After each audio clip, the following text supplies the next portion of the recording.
You know, something about the GPU that we tested in our 6800 XT review isn't adding up. With 3 power connectors as opposed to the 2 that is standard for this GPU, an overbuilt cooler, and a GPU that belongs to the Gaming X line, which according to MSI is binned, nothing about this GPU is normal, and yet the results for it were. And that was the mentality that led to this video, because yeah, there was something wrong. And let's just say you can add 10 FPS on every single benchmark, and it probably pretty true. But to get there, we're gonna have to do some tinkering, some overclocking, some setting changes, and more importantly, have a bit of understanding of why this GPU can do this in the first place. So let's get right into it.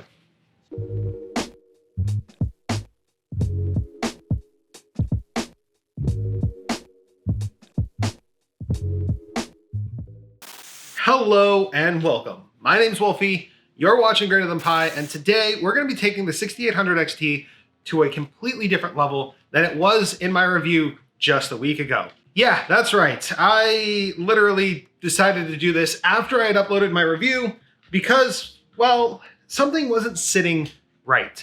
As I mentioned, nothing about the GPU that we're testing should be standard.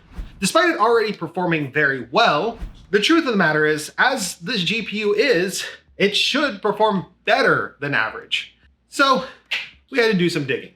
Let's start with some just baseline readings.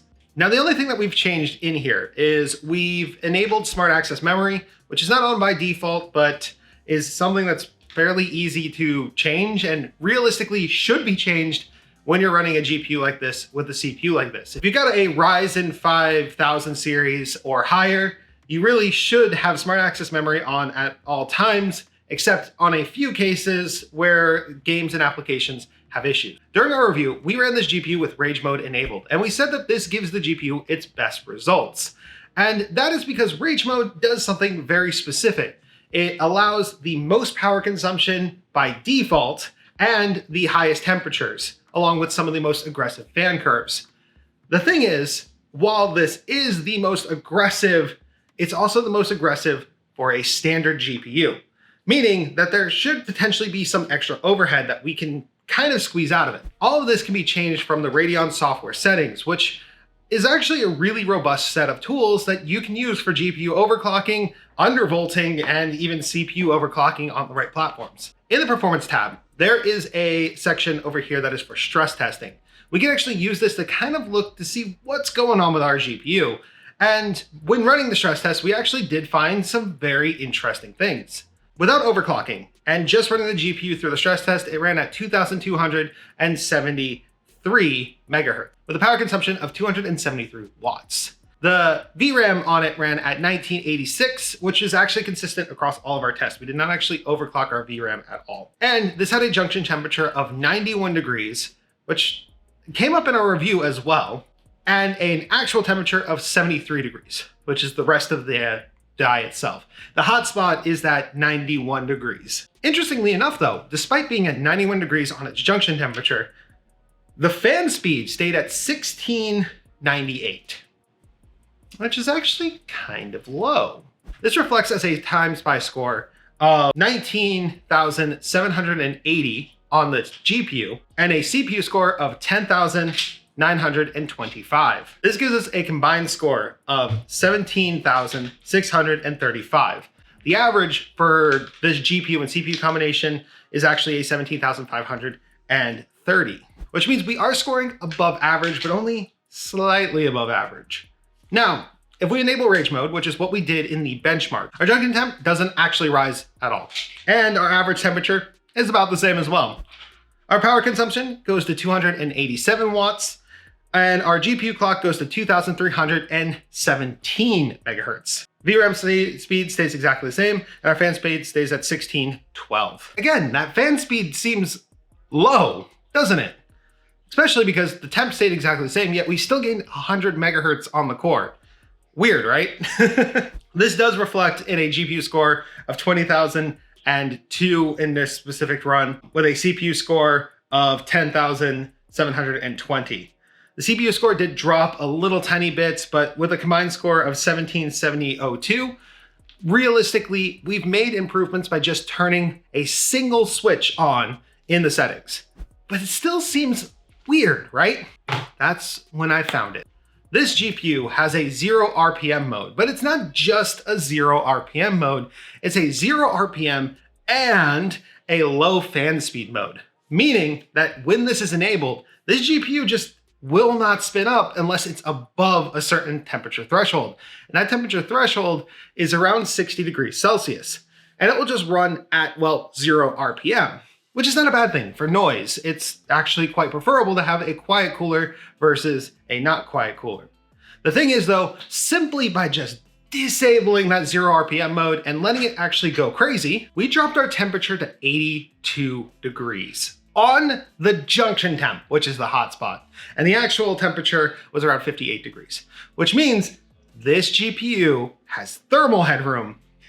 But not only that, when tinkering with the manual settings, I also noticed we can also turn this power slider to 9, which is actually pretty good. So by turning that power slider to 9 and simply by tweaking a couple of the settings, which I will list out here, we've made this thing sound like an absolute jet turbine. But the results, these are the results. While we were running our GPU at absolute full tilt, we were able to get our GPU clock speed up to 2,435. This gave us a power consumption of 272 watts and a junction temperature of, again, 82 degrees, meaning we're still cooler than when we were running it in rage mode. And our clock speeds are higher. Also, our VRAM frequency is exactly the same still.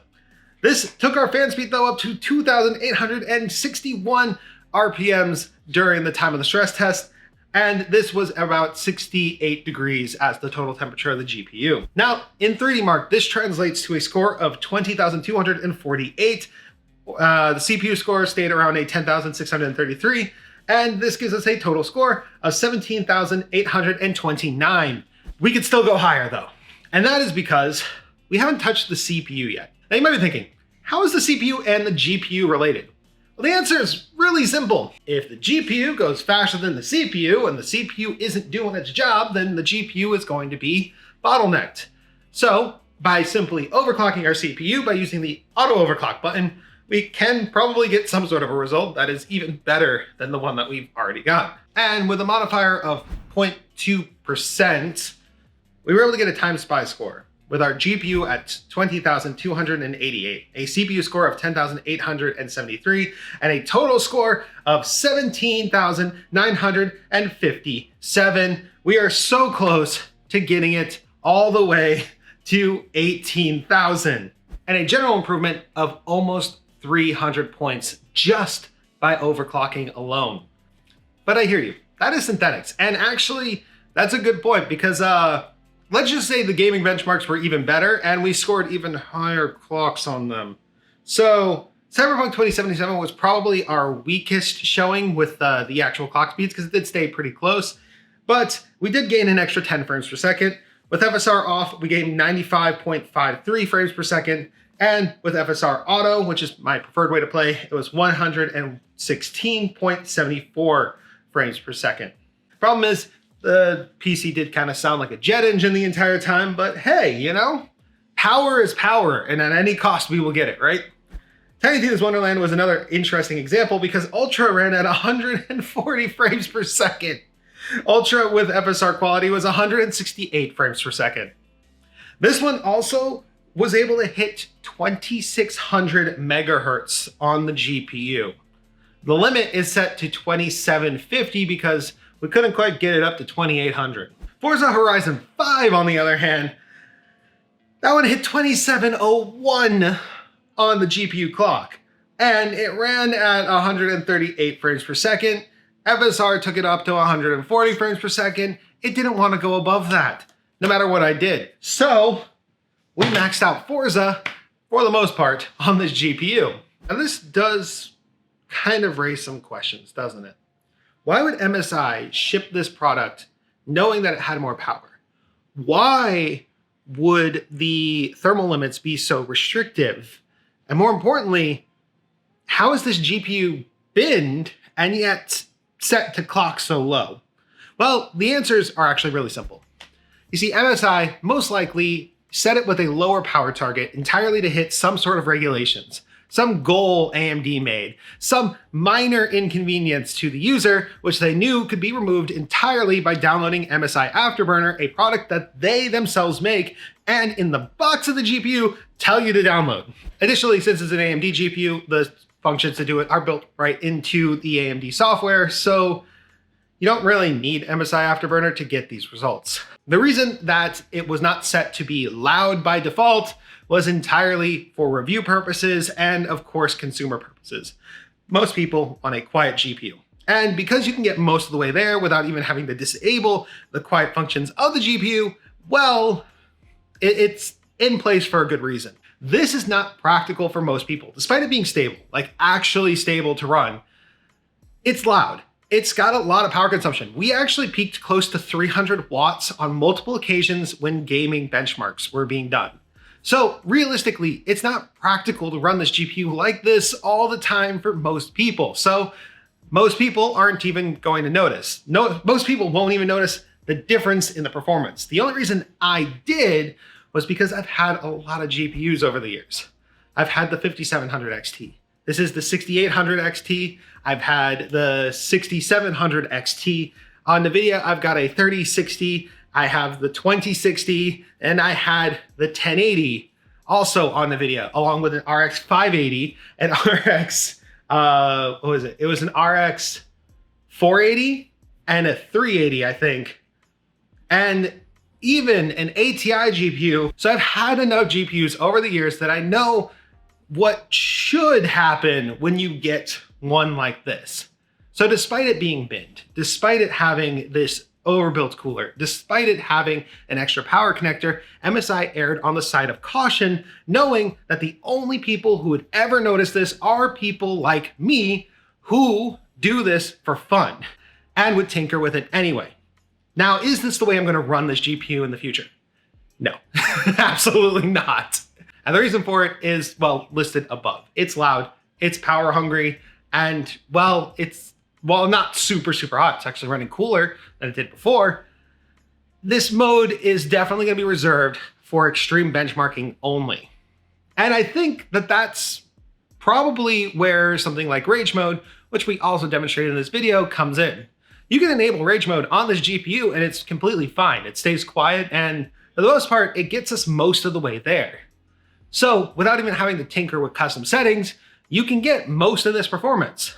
Granted, it did come to an extra 10 frames per second to run it like this anyway. So if you really needed it and were really trying to get a higher frame rate on your monitor, it's one way to do it. Of course, another way to do it would also be to just run, FSR and be done with it. And we did show that this GPU can easily run above 100 frames per second at 1440p almost all of the time. What I've learned is I was right. There was more power to be had. At the cost in which I got it, I'm not considering it worth it. But that's where we're getting today, guys. Thank you so much for watching. If you enjoyed watching this video, consider giving it a like, comment, subscribe. If you really like our content, go ahead and click another one of our videos down below or in the end card. And if you really want to support what we do, well, you can actually check out our merch, which is now listed right below this video. Yeah, there's this cool little bar. That's us. That is actually us. You can buy that and it comes back to the channel. And so if you want to support us directly, please click down below. But thank you guys again. Wolfie out.